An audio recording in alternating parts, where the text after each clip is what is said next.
Remember, there's some pretty important information here in the disclaimer. You might want to give the video a quick pause and read it.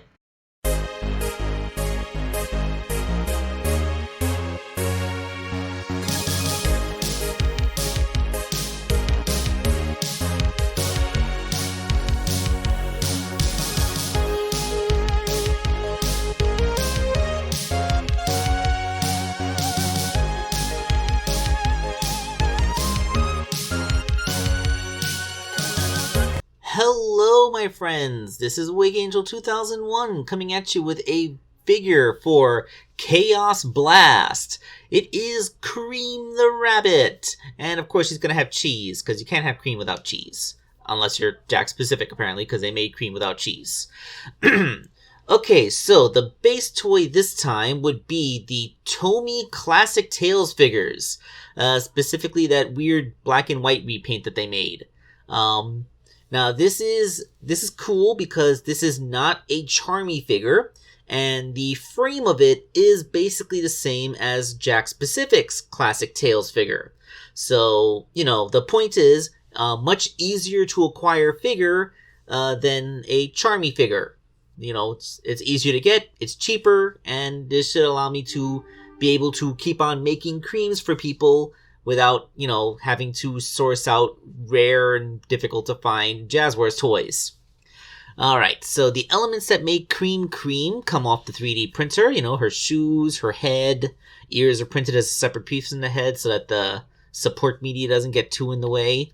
And Tails is dismantled down to his torso for this. Since this is the Tomy figure, I can't really take the shoulders or hips out. But I did keep Tails' gloves. I figured if I kept the gloves, then, you could preserve wrist articulation, and, they look enough like Cream's hands to scale that you don't have to worry about it. Now, I took a lesson from Fang the Bat and used electrical tape to make the dress. It's tape folded over itself so that it's basically just a piece of rubber with, no adhesive sticking out, and stuck to the torso using crazy glue in a dress shape, with hand sculpting for, elements of her dress like the collar, the little tie, her tail that sticks out.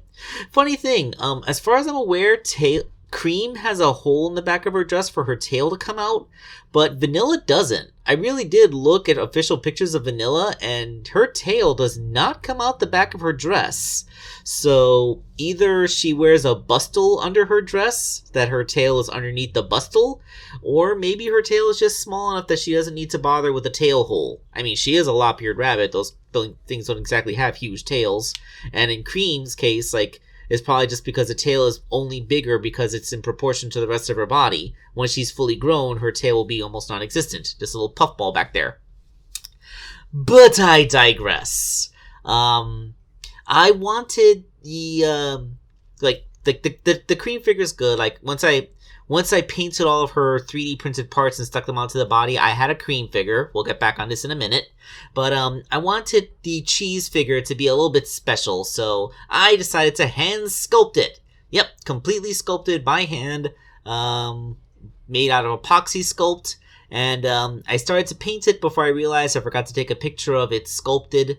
I sculpted the body first. Then I sculpted the head. I made sure that there was a toothpick sticking out of the body so that I'd be able to attach the head to it. And I put the head on the body so that I wouldn't squish anything by accident trying to make two soft pieces of epoxy touch each other. And the little ball at the top of the chow head is held on with a wire. I stuck a wire into the little point at the top of the head and made a ball on the end of that.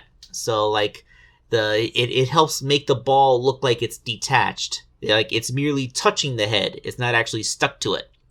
I left it on that picture so long because I thought it kind of looked creepy with the skull-headed Chow with the bone-white unpainted face.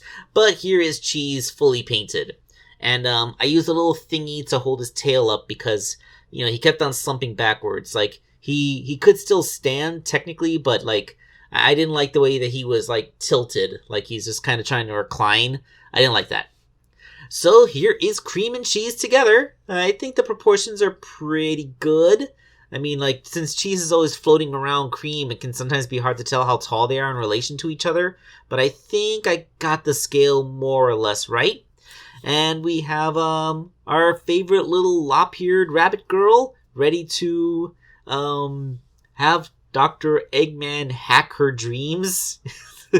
That turned out to be the major impetus of the new Sonic game. The heck it's called, Sonic Dream Team. Yeah, like Dr. Eggman kidnapped Cream and was running his dreams through her subconscious in the hopes that the god of dreams who makes dreams come true would mistake them for the innocent rabbit's dreams and make them come true. Like, I want Dr. Eggman to be the dictator that'll rule the world.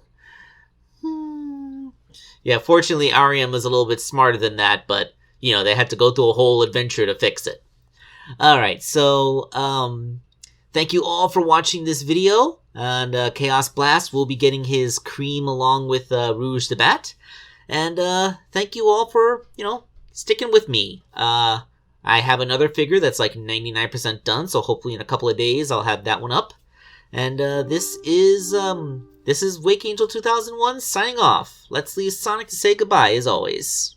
Oh, hey everybody, it's me, Sonic the Hedgehog. Just here to remind you that if you haven't already, make sure to hit that like button. And for even more amazing customs, don't forget to subscribe to Wake Angel 2001. Because between you and me, they're way past cool.